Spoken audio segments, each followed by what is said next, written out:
Yeah, yeah, yeah, yeah, yeah, yeah, yeah, yeah. Hi guys, j'espère que vous allez bien et que vos projets se portent bien. Et moi ça ne va pas, ça va aller par la grâce de Dieu.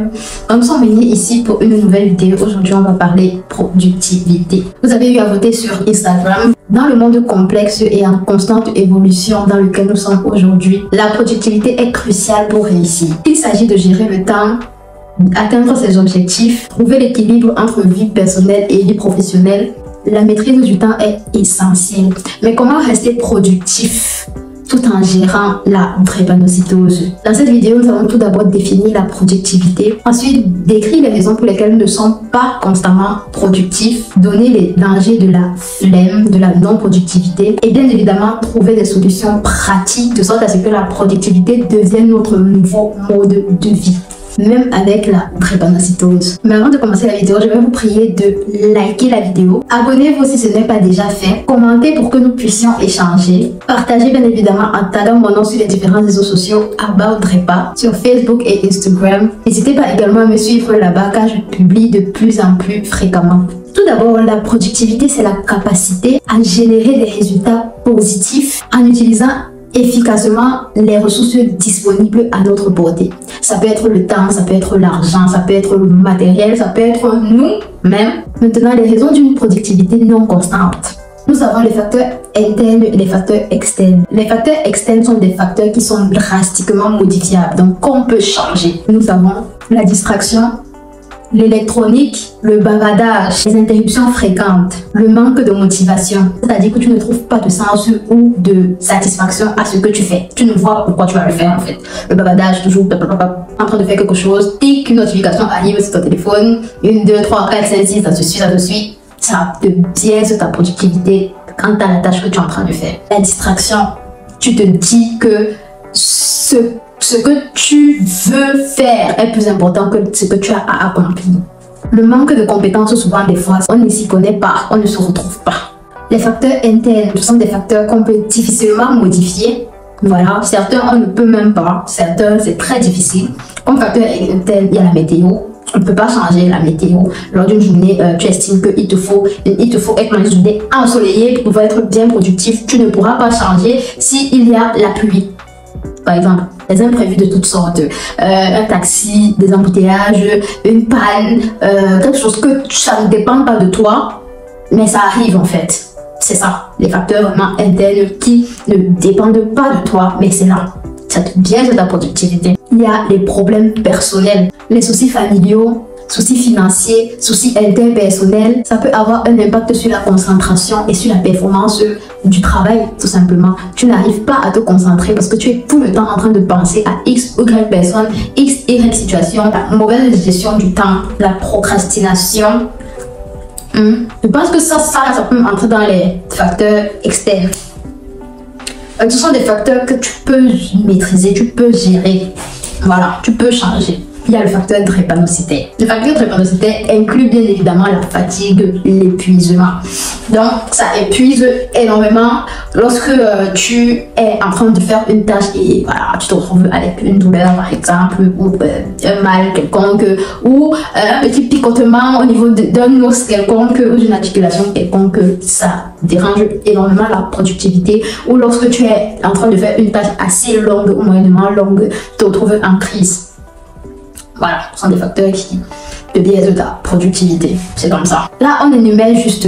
Après, on va trouver des solutions. Maintenant, les dangers de la non-productivité ou de la flemme. Généralement, on n'est pas productif parce que à cause des paramètres qu'on a cités avant, ou généralement, alors c'est tout simplement la flemme, la paresse. Les dangers de l'un ou de l'autre, nous pouvons citer la perte de temps et de production. Quand tu ne produis rien, tu n'apprends rien. Tu es juste là. Voilà. Tu deviens aigri parce qu'à force de ne rien faire, tu commences à regarder ce que les autres font et tu commences à envier indirectement et ton envie, comme tu ne veux pas avouer que tu envies en fait, tu transformes ça en aigreur. Donc tu deviens super aigri. Voilà, tu es frustré parce que tu n'as aucune source de satisfaction personnelle. Tu deviens encore plus stressé de la vie. Tu te poses des questions sur le lendemain parce que tu sais finalement que tu ne fais rien pour que ton lendemain soit bon ou meilleur. Voilà. Donc l'anxiété, la frustration, l'aigreur, l'envie même au fond de toi. Également, tu perds tes revenus stables. Tu n'as pas de revenus fixes. Surtout si ton travail est lié à tes performances ou aux objectifs que tu peux accomplir pour la société. Tu es mal organisé et ça se voit en fait. Les personnes remarquent que tu étais dans l'air, tu ne t'organises pas bien. Ça se voit en fait. Quand tu es mal organisé, ça se voit. Tu ne peux pas cacher ça. Et tu perds en crédibilité parce qu'on ne peut pas faire confiance à quelqu'un qui n'est pas organisé. C'est impossible. Surtout pour des tâches concrètes ou pour des tâches monétaires. On ne peut pas. Ou pour des tâches qui doivent générer des revenus. On ne peut pas. L'argent, c'est le nerf de la guerre. Donc si tu ne peux pas être bien organisé, on ne peut pas te faire confiance pour l'argent. Tu perds peu à peu confiance en toi. Parce que justement, tu vois qu'on ne te voit pas. Tu vois qu'on n'a pas confiance en toi. Parce que tu n'es pas organisé. Du coup, toi-même, tu perds confiance en toi, en tes capacités. Indirectement, ça impacte sur ta santé mentale. Maintenant, on passe à la partie la plus lucrative, la plus bonne. Des solutions pour rester productif. Premièrement, il faut savoir que pour rester productif, il faut être productif. Donc ici, c'est une vidéo pour rester productif. Donc tu es déjà productif parce que tu es épargné de toutes les conséquences, de tout ce qui arrive au non productif. Donc tu estimes que tu es déjà productif. Donc là, on parle des solutions maintenant pour demeurer dans le temps. En fait, si vous voulez une vidéo où on parle de productivité, comment être productif, n'hésitez pas à le dire, à l'écrire. On fera bien évidemment une vidéo pour ceux qui ne sont pas productifs. Être productif, ce n'est pas une fatalité. Ne pas être productif, ce n'est pas une fatalité. Ça s'apprend. Moi-même, j'apprends à être productif chaque jour. Le plus difficile étant de le rester dans le temps.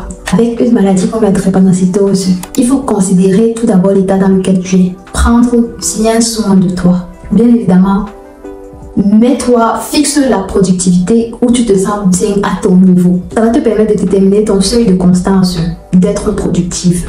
Tu vas connaître quand tu vas frôler la flemme, tu vas connaître quand tu vas frôler l'excès de productivité. Ça va te permettre de toujours maîtriser, être dans ta constance de productivité.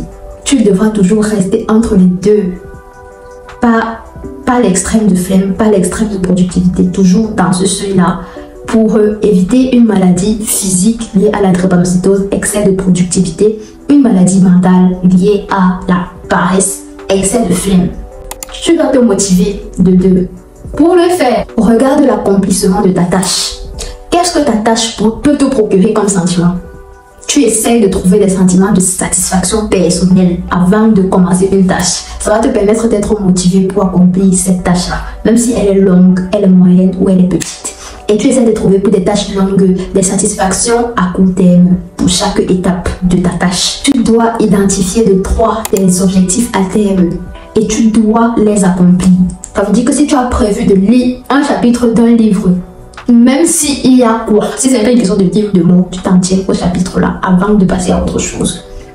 Là, à la fin, même si tu auras mis en stand-by quelque chose, tu auras eu un accomplissement personnel. J'ai été discipliné, j'ai réussi à faire ça. Très important. Je ne sais plus si on est à 4e ou 5e, mais utilise un calendrier.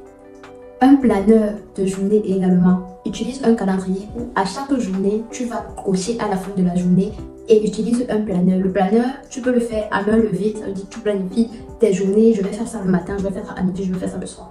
Ton planeur n'est pas obligé d'être chargé, tu peux avoir une tâche, mais à la fin de la journée, quand tu vas cocher sur ton calendrier, la fin de la journée, tu auras un sentiment de satisfaction et tu auras avancé dans ta productivité. Ça va te permettre de maintenir une constance chaque jour. Équilibrer repos et travail va te permettre de toujours rester dans ton seuil de productivité, c'est-à-dire la constance de ta productivité, et fais-le surtout pour les travaux, pour les longues tâches.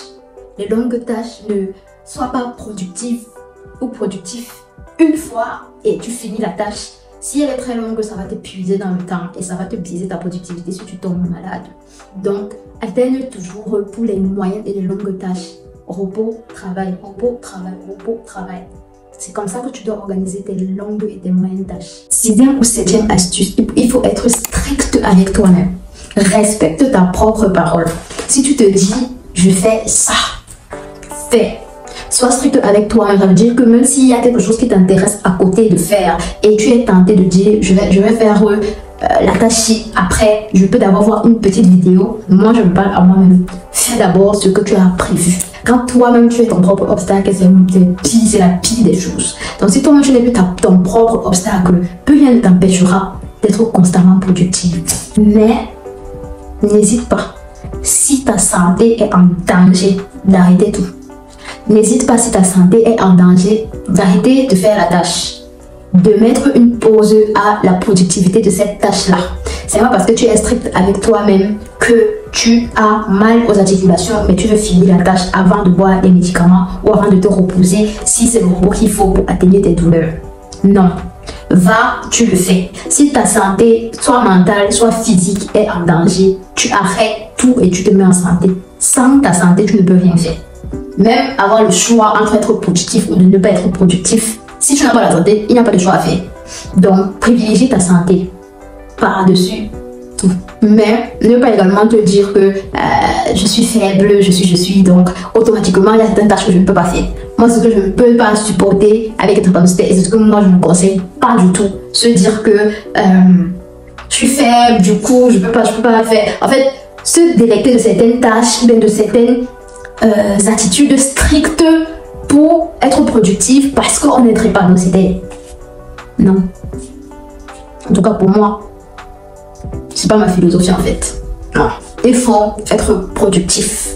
Avec ou sans être productif. Faire quelque chose de sa vie. Il faut donner du sens à sa vie. La dernière astuce que je peux te donner à la fin de cette vidéo, c'est de noter, reviens à la vidéo. Si tu n'as pas bien suivi ce que j'ai dit, au repas, tu essayes de noter quelques bouts de phrases quelque part et tu essayes de répéter. Si tu décides bien évidemment d'être constamment productive, tu répètes ce que j'ai dit là chaque jour.